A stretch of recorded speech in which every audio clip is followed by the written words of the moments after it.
Di Roma pasal 7, Rasul Paulus berkata, apa itu hukum Taurat? Hukum Taurat adalah tulisan di atas loh batu perjanjian.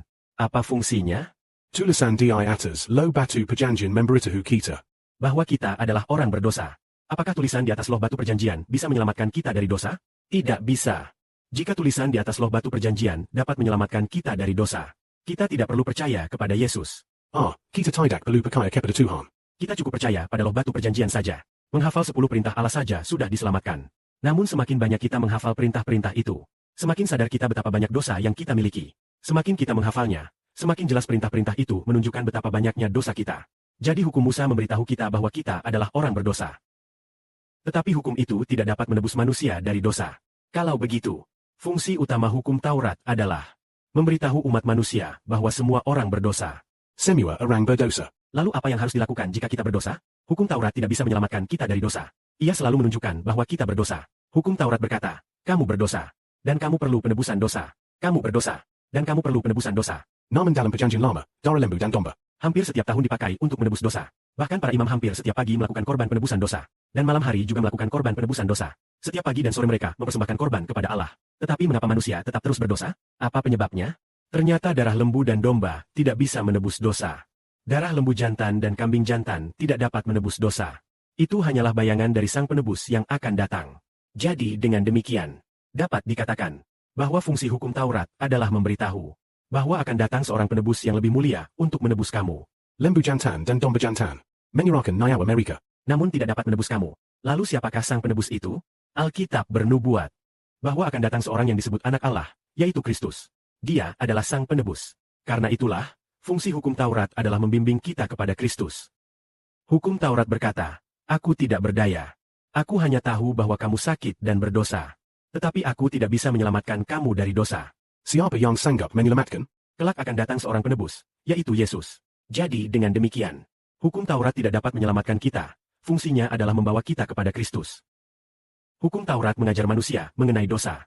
Sekarang karena kita sudah mengerti bahwa perjanjian lama memiliki hukum Musa, yang panjang lebar isinya justru mengajak kita untuk percaya kepada Yesus. Apa isi keseluruhan Alkitab ini? Alkitab menceritakan tentang Adam yang berdosa.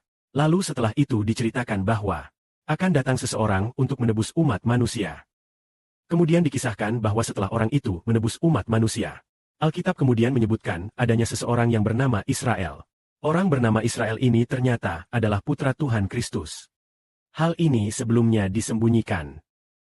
Kemarin, seorang saudari kita, saudari Haha, mengirim pesan kepada saudara Sibo. Dia berkata bahwa ada seorang saudara kita, saudara Mengen. Ketika dia berdoa dan bertanya kepada Bapa Surgawi, Bapa menjawab kepadanya mengenai Injil saudara Sibo.